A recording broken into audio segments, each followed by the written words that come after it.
Olá pessoal, estamos aqui para a nossa aula de introdução ao estudo do direito. Nós estamos na quinta parte do nosso estudo e teremos como tema de hoje, o elemento técnico do direito.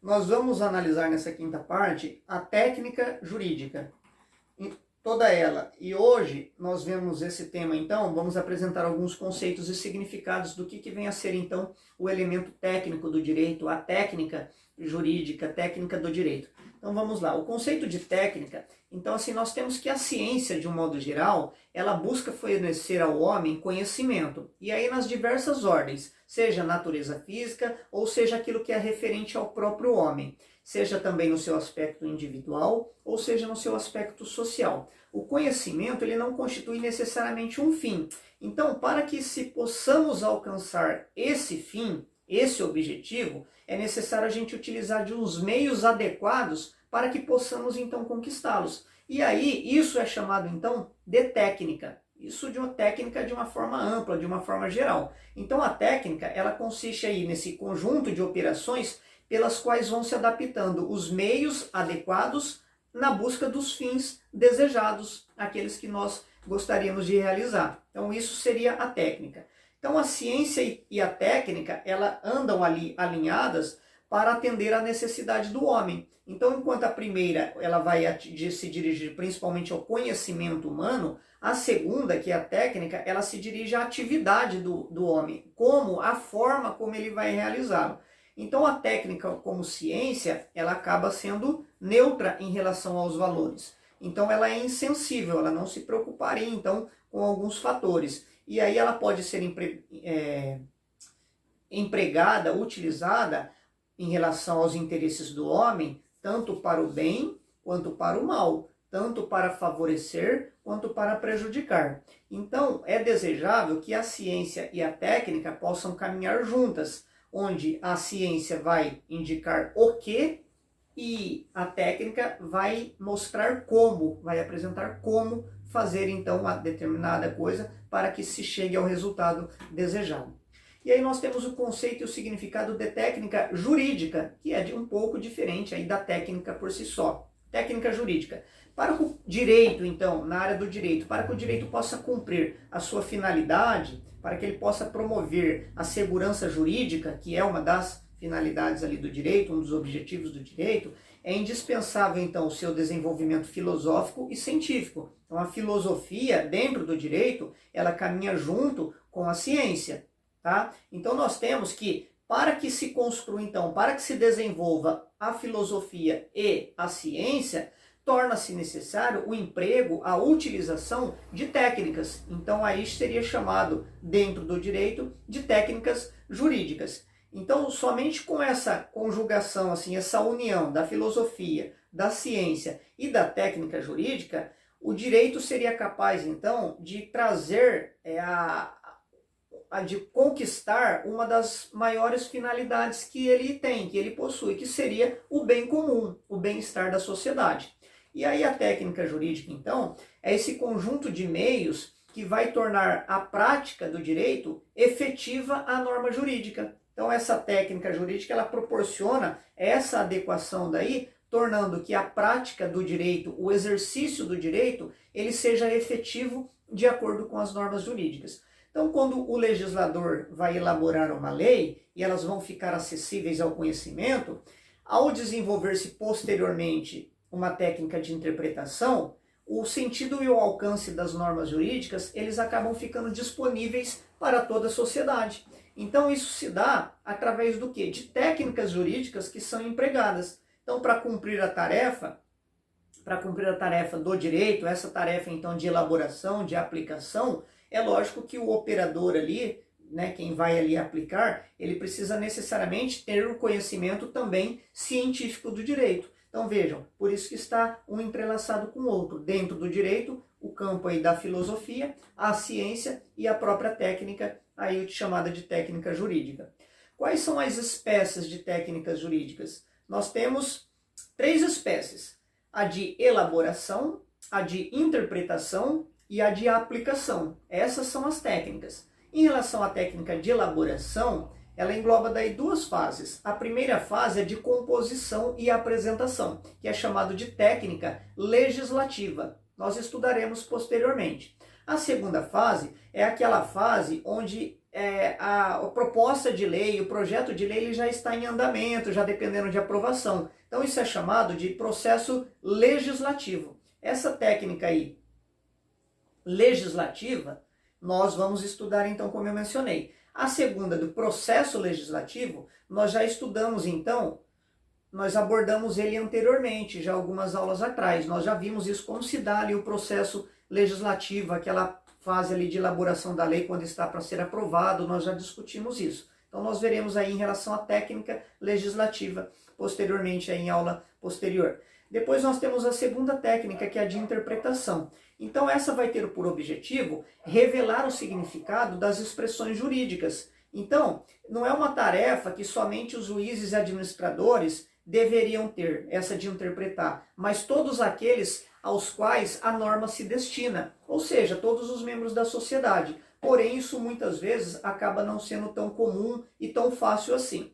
Então, essa matéria, essa técnica, no caso, essa espécie de técnica jurídica, ela não vai se restringir simplesmente às leis, às medidas provisórias ou os decretos, assim, de uma forma mais, como é que eu posso colocar, mais específica em relação a isso. Isso também pode se dar, essa interpretação, no campo do direito costumeiro, das normas costumeiras, quando se dão então não pelo direito positivo, mas pelos costumes, isso também é possível, essa interpretação. Aliás, muitas vezes, mais do que necessário. Então, os principais meios aí empregados nessa interpretação do direito seriam o gramatical, então uma forma de interpretação, daí no caso seriam as formas gramatical, lógico, sistemático e o histórico. Esses são os mais conhecidos. Existem vários outros, inúmeras outras formas de interpretação, mas esses são alguns mais conhecidos, que nós também veremos a seguir.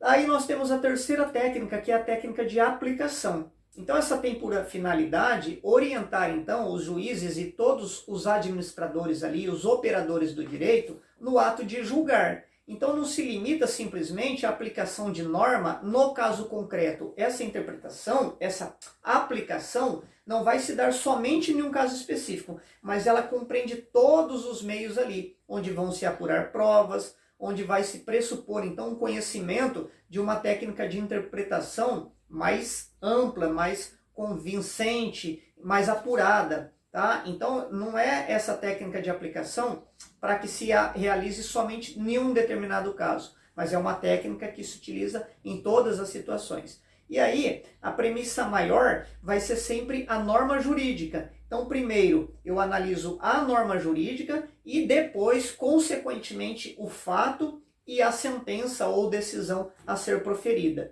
Existem algumas técnicas de interpretação e, consequentemente, de aplicação, onde vai se analisar primeiramente o fato. Eu analiso o fato para depois ver qual norma jurídica seria adequada. Aqui não. Aqui eu já tenho uma norma pronta, uma norma dentro ali do ordenamento, e aí quando ocorre algum fato, eu primeiro verifico a norma. Eu analiso a norma para daí podê-la aplicar no caso concreto. Tá? Então essa distinção. Então, os juízes, na sua aplicação, eles não vão criar o direito, mas eles vão se utilizar, eles vão desenvolver a sua criatividade. Apesar de não criar propriamente o direito, é permitido aí essa utilização da criatividade por parte do juiz. Então, dentro de uma ordem jurídica, muitas vezes genérica, abstrata, onde há problemas ali individuais a serem realizados, no caso particular, cabe então ao juiz, ao fazer então essa interpretação, a fazer também a aplicação do direito de uma forma que seja ali razoável dentro do caso concreto. Então, o juiz, ele vai, nesse momento, segundo a doutrina, iluminar os fatos, clarear os fatos e posteriormente apresentar o direito, ou seja, apresentar uma solução que muitas vezes espera-se que ela seja justa, que ela seja adequada, que ela dê a cada um aquilo que lhe é de direito. E aí nós temos o conteúdo da técnica jurídica. Qual que é o conteúdo? O que que envolve? O que que pode estar dentro, então, das técnicas jurídicas? Qual seria o seu conteúdo? E aí nós temos a doutrina dividindo essa aí, a técnica jurídica em conteúdos ali formais e substanciais. Então ele tem os meios ali formais e os meios substanciais, conforme consta aqui no quadro. Esses meios formais, eles vão se dividir em linguagens, formas e a publicidade, o sistema de publicidade. E os substanciais se subdividem lá, nós veremos daqui a pouquinho. Então vamos lá, em relação aos meios formais. Esses então dizem respeito às formalidades, às exigências então que são necessárias, né? Os elementos estruturais. E aí dentro desses meios formais, eles vão se dividir, como eu falei, em linguagens, formas e publicidade. Vamos primeiro à linguagem. Tanto a forma oral quanto a escrita, ela vai constituindo, então, um elemento essencial da vida em sociedade. Então, é necessário, então, que as técnicas jurídicas, ela apresentem a linguagem, então, adequada dentro da sociedade. Porque é por meio da palavra que a sociedade vai se comunicar e exteriorizar aquilo que são as suas ideias, aquilo que são os seus pensamentos. Então, só quando se consegue construir uma linguagem rigorosa, só naqueles limites em que tal linguagem se constrói, pode-se falar em investigação científica, de ciência, em uma única palavra, em uma palavra. Então a ciência vai se dar, vai se construir por meio da linguagem. Antigamente, né, as sociedades, elas utilizavam muito mais da oralidade. Atualmente nós vimos que com a evolução da sociedade, o direito foi positivado, e aí nós temos hoje a linguagem que são escrita, a linguagem escrita, e principalmente no direito, que se dá através dos códigos. Nós já vimos isso, estudamos isso. Então, um texto de lei, quando ele não apresenta ali uma interpretação uniforme, que leva a um único sentido, isso, quando há distorções ali na linguagem, na forma de se expressar, isso pode trazer problemas na aplicação, lá na outra técnica do direito, que seria na aplicação do direito. Então a linguagem ela precisa estar adequada. Na vida jurídica, então, precisa, na verdade, na linguagem ter simplicidade, clareza e concisão. Assim como dentro dos negócios jurídicos. Quando as partes vão realizar um contrato, é preciso que naquela escrita, naquele determinado contrato, ambas as partes que fazem o contrato consigam compreender com clareza aquilo que está escrito, aquilo que eles estão contratando. Então esse é o adequado. Muitas vezes isso não acaba acontecendo, mas volto a dizer, o destinatário da norma, ele tem que ter conhecimento daquilo que está sendo-lhe destinado, sendo-lhe garantido, sendo assegurado, ou seja, tudo que está sendo proposto para ele. Então isso seria adequado. Em relação à linguagem, assim não é diferente das leis. Elas deveriam ter mais clareza, deveriam ser mais concisa, mais simplicidade. Até existe alguns movimentos em relação a isso por parte da magistratura até do Brasil, mas ainda acaba tendo assim algumas coisas que precisam ser e podem ser melhoradas em relação a isso. Depois nós temos os vocábulos. Depois, dentro ali da linguagem, nós temos aí os vocábulos que estão inseridos dentro da própria linguagem. Então o vocabulário que vai ser utilizado nos códigos, dentro dos códigos que nós temos, eles vão utilizar, então, alguns termos que são próprios do direito, são próprios do ordenamento jurídico. Nós temos como exemplo debenture, anticrese, codicilo. São alguns termos que a sociedade muitas vezes nunca ouviu falar, não tem conhecimento. Porém, cada um desses termos, eles têm o seu significado próprio dentro do ordenamento jurídico. Então, não teria como alterar algum desses termos, porque eles fazem parte do próprio ordenamento, do próprio direito, da ciência do direito. Porém, nós temos alguns vocábulos, alguns termos, que eles também têm um sentido jurídico, mas eles vão apresentar para a sociedade um outro significado. Nós temos repetição, tradição, penhor. Quando eu falo de tradição dentro do ordenamento jurídico, ela tem um significado, um momento ali de entrega, a entrega de um imóvel, por exemplo, a entrega de um bem móvel. Quando eu vendo um carro, aquele momento que eu entrego a chave seria um momento. aquele momento que eu entrego o bem em si, na verdade isso se dá com os bens imóveis, né, que seria a entrega de um bem imóvel, de uma casa. Quando eu vendo uma casa, um imóvel, entrego para outra pessoa, essa entrega ela é chamada então de tradição. E aí se eu falo tradição numa conversa, às vezes fora do ramo ali do direito, ela vai apresentar outro significado, tá? E assim por diante, tem alguns outros termos que têm significado diverso quando se dá dentro do âmbito jurídico ou fora dele. Depois nós temos a fórmula. O direito era impregnado em fórmulas, normalmente de fundo religioso, adotadas na prática de negócios jurídicos e atos judiciais. Modernamente, essas fórmulas desapareceram. Então, existem alguns termos, algumas fórmulas que para realizar determinado ato, para que ele tivesse validade, teria que ser feito de tal forma, observar algumas fórmulas, alguns critérios. Isso praticamente aí está desaparecendo do direito. Depois nós temos aforismos, principalmente no aspecto científico, de trabalhos científicos, pesquisas científicas universitárias, ainda se utiliza muito. Em livros, quando nós vamos ler de direito, nós temos muito aforismo. O que é isso? São aqueles provérbios, aquelas pactus sunt servanda, por exemplo, os contratos devem ser cumpridos, e assim por diante. Vários textos ali em latim, alguns provérbios ali, que fazem com que o direito siga um determinado conceito, uma determinada regra que é estabelecida por esses provérbios, chamado aí de aforismos. Depois nós temos o estilo. Então, apesar de ser desejado essa simplicidade, clareza e concisão, muitas vezes dentro do ordenamento jurídico há um estilo, né, a ser feito, a ser realizado, todo próprio do todo o ordenamento jurídico. Nós hoje do Brasil, nós trazemos assim um estilo desde lá do Código ali de Napoleão, algumas situações, algumas leis, na verdade desde Roma, né, desde o direito romano, nós trazemos algumas marcas, algum estilo, principalmente dentro do Código Civil, depois com o Código de Napoleão, o Código Civil de 1916, ele tem hoje muita coisa dentro do Código de 2002 inserido nele, ou seja, esse estilo aí tanto de qualidade, tanto também buscando a facilidade na interpretação, porque o Código de 1916 ficou aí quase 100 anos em vigência, então permaneceu-se, na verdade, dentro do nosso Código Civil, esse estilo que já estava ali no Código anterior. Então, cada ordenamento vai apresentar, então, o seu estilo. Depois nós temos as formas, então. Nós vimos lá primeiramente a linguagem, né? Tudo isso que eu falei está ali dentro da linguagem, esse vocábulo, as fórmulas, os aforismos, o estilo. E agora nós vamos ver as formas, que é o próprio meio formal, então, como ele se realiza, então.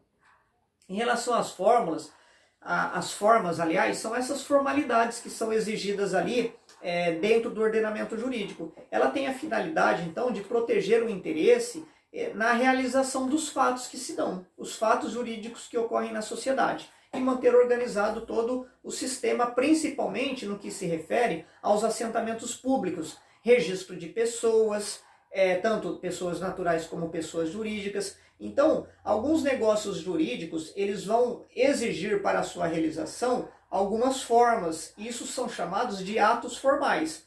Como exemplo, então, nós temos que no âmbito, quando vai ser realizado, deixa eu pegar aqui um exemplo.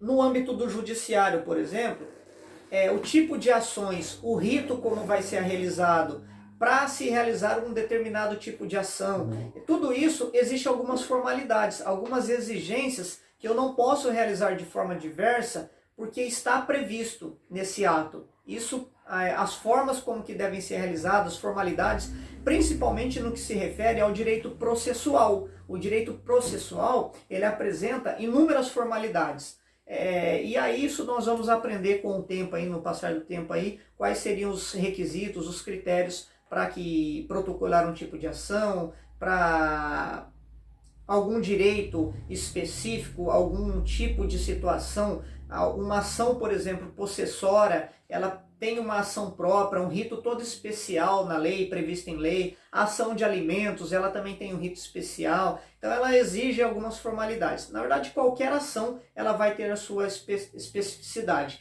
Mas alguns atos jurídicos também, às vezes até fora ali do judiciário, eles precisam observar alguns critérios, algumas formalidades. Um ato, por exemplo, do casamento e assim por diante, vários outros.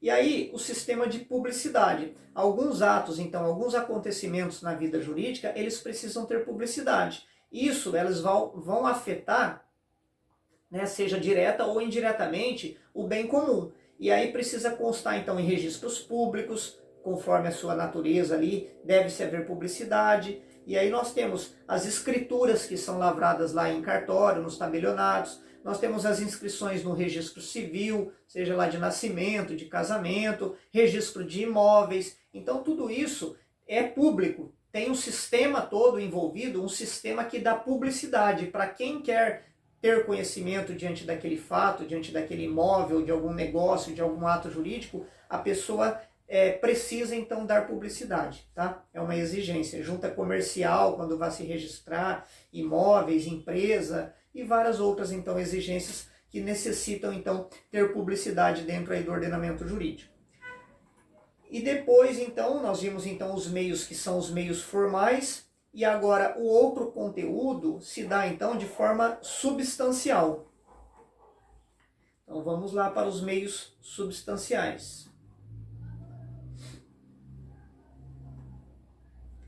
Em relação então aos meios substanciais, eles são de natureza lógica e derivados do próprio intelecto do homem. E aí nós temos a definição. A função seria de definir os elementos que integram o direito, ela não é própria do legislador. Essa tarefa é específica da doutrina. Então, a definição, esses meios substanciais, quem dá é a própria doutrina que vai dizer. E aí são a definição que é apresentado, ou seja, volto a dizer, de natureza lógica e própria do intelecto, da capacidade que o homem tem, ela vai justificar, devido então ao fato que o homem ele é capaz de estudar, interpretar e explicar os diversos fenômenos jurídicos que vão ocorrendo na sociedade. E aí isso vai se evitando então insegurança na própria interpretação, pois a interpretação não se dá simplesmente pelo juiz ali, por aquele que vai aplicar o direito, mas também por toda a doutrina que vai sendo construída. Atribuir um fenômeno jurídico sentido especial. Então eu posso atribuir então em determinado fenômeno jurídico ali algo diferente daquilo que é utilizado no cotidiano, numa normalidade das coisas. Quando se tratar de um instituto novo, e aí muitas vezes apresenta-se um instituto novo dentro do ordenamento jurídico, e aí a maioria das pessoas, a sociedade não tem conhecimento do que realmente aquilo se refere, aquilo quer dizer, e a doutrina vai então explicar, exemplificar isso. E aí como conceito, o conceito de um juízo interno, conhecimento pensante, que pode vir a ser expresso objetivamente na palavra. Então esse conceito aí que nós temos diante dos meios substanciais, é essa representação intelectual daquilo que está realmente na realidade. Então, muitas vezes, o legislador, ele, no momento de elaborar a lei, ele quis atingir um determinado objetivo, mas a doutrina é capaz, então, dentro de uma razoabilidade ali, conseguir interpretar isso e fazer com que aquilo seja mais adequado dentro de um caso concreto. Então, essa expressão verbal que foi construída então pela doutrina, abuso do direito. Esse termo abuso de direito, ele tem um conceito muito amplo, que na verdade foi definido pela própria doutrina. O que vem a ser abuso do direito? Se nós fôssemos explicar, teria que explicar muita coisa a respeito disso. Dentro do ramo jurídico, do ordenamento jurídico, quando o legislador ele vai utilizar então uma lei, né, que houve lá, abuso de autoridade, a lei do abuso de autoridade, já se compreende por si só, por esse termo, o que vem ser aquilo. Então, volto a dizer, esses meios substanciais, essa construção, então, pela doutrina, do que vem ser o abuso do direito, isso faz parte, então,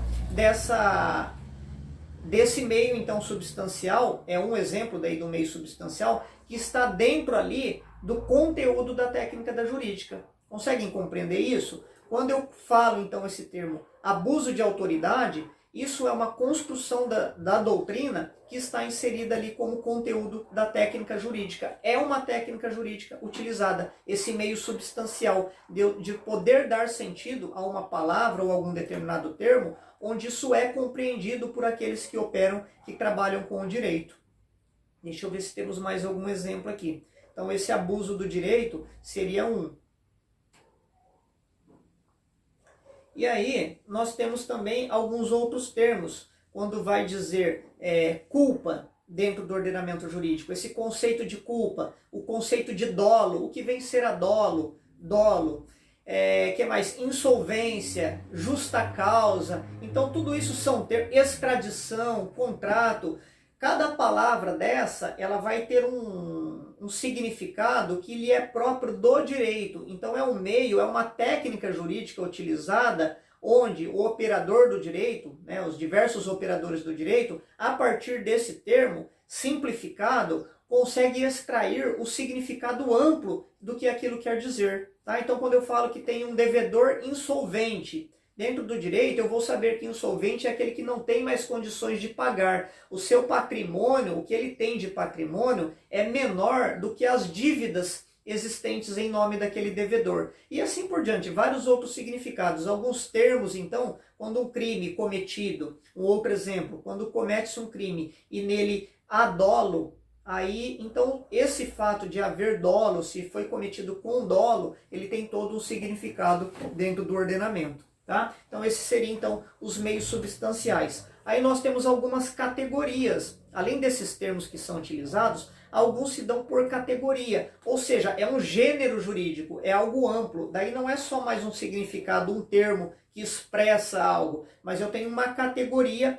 para elencar então um gênero de determinadas situações. Por exemplo, nós temos algumas categorias chamadas, dentro do direito empresarial, sociedade simples, sociedade de economia mista, sociedade empresária, associação. Então tudo isso é um gênero que vai abranger inúmeras espécies ou várias espécies ali dentro. Então tudo isso, quando eu falo dentro do direito, os bens imóveis, eles constituem tal situação. Então os bens imóveis é uma categoria que envolve, é um gênero, é uma categoria de gênero ali que envolve várias espécies ali dentro. Bens móveis e assim por diante. Então, essas são algumas espécies daí de categorias, tá? São espécies não, são alguns tipos ali de categorias, onde ela aborda então o gênero, principalmente o gênero de uma forma assim bem ampla, e aí abrangendo ali dentro dele diversas espécies. Conseguem compreender isso? Então, volto a dizer, nós temos ali o conceito onde são apresentadas algumas expressões verbais, como eu disse para vocês, abuso do direito, dolo, insolvência. Então são expressões que são utilizadas, e aí isso é um meio substancial, ou seja, uma técnica de direito, onde os operadores, por meio daquela palavra, conseguem compreender o real significado daquilo. E depois nós temos as categorias, que abrange, então, envolve um gênero de algo, e aí deles os exemplos: sociedade empresária, sociedade de economia mista, bens móveis, bens imóveis. Então são categorias que apresentam dentro de si algumas espécies particulares ali. E aí, prosseguindo, nós temos dentro do direito e também na técnica jurídica a presunção. Dentro do direito, algumas coisas são presumidas. Essa presunção, elas podem ser simples ou comum, ou elas podem ser legais. Numa presunção simples, ela é feita pelo juiz, baseado no senso comum. De forma, um homem médio ali conseguiria compreender, ter uma presunção simples ali, razoável, dentro de um conhecimento comum. Então o juiz, fundado nos fatos ali, ele vai de uma forma racional poder presumir, de forma então simples, mais normalzinha, vamos assim dizer. E depois nós temos a presunção legal. Presunção legal, no sentido, não é aquela que é bacana, tal, mas é aquela que é prevista em lei, que está dentro da legislação. Essa presunção legal, lá na interpretação, na aplicação, na verdade, do direito, ela pode ser uma presunção absoluta, uma presunção relativa, ou ela pode ser uma mista ou intermediária. Quando ela é absoluta, então ela é chamada, essa espécie também de peremptória, direito e de direito, essa espécie não admite prova contrária. Presume-se então de forma absoluta, não há dúvida. Então a lei prevê dessa forma, tá?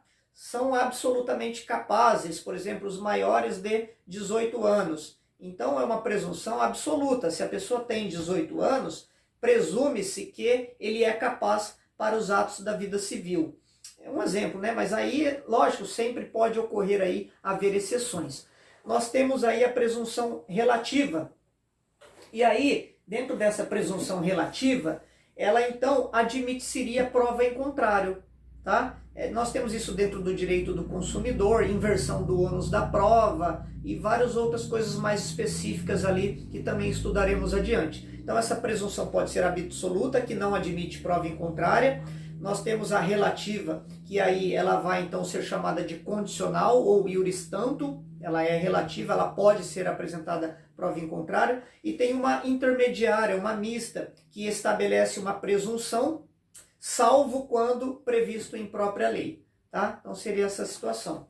Na verdade eu dei o exemplo aí de absolutamente capazes aí os maiores de 18 anos, porém essa acho que não cabe bem como absoluta, porque vai ser possível apresentar ali prova em contrário em algumas determinadas situações que já estão até previstas em lei também. Então seria uma intermediária, na verdade.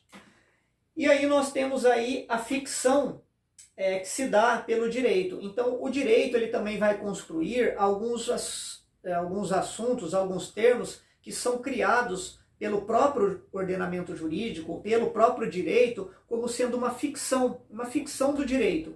Então, por exemplo, os acessórios de um imóvel, eles são móveis por natureza.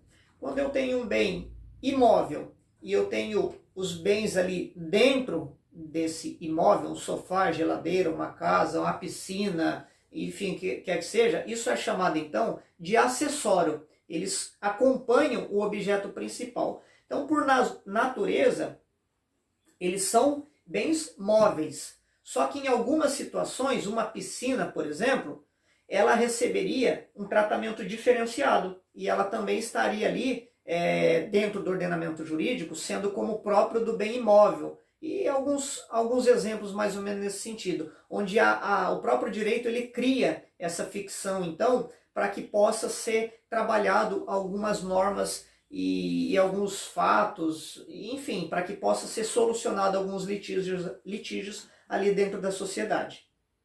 Então, essa construção, por exemplo, fictícia que eu falei para vocês, onde um bem móvel, na verdade, ele é tratado ali em algumas situações como imóvel, ele acaba sendo uma ficção, uma construção ali do direito. Nós temos outro exemplo, as embaixadas que estão aqui no Brasil, embaixada de Portugal, da Alemanha, da Inglaterra. Então, as embaixadas elas estão aqui dentro de um território, aqui dentro do Brasil, dentro de uma sala, dentro de um prédio, alguma coisa assim. Então,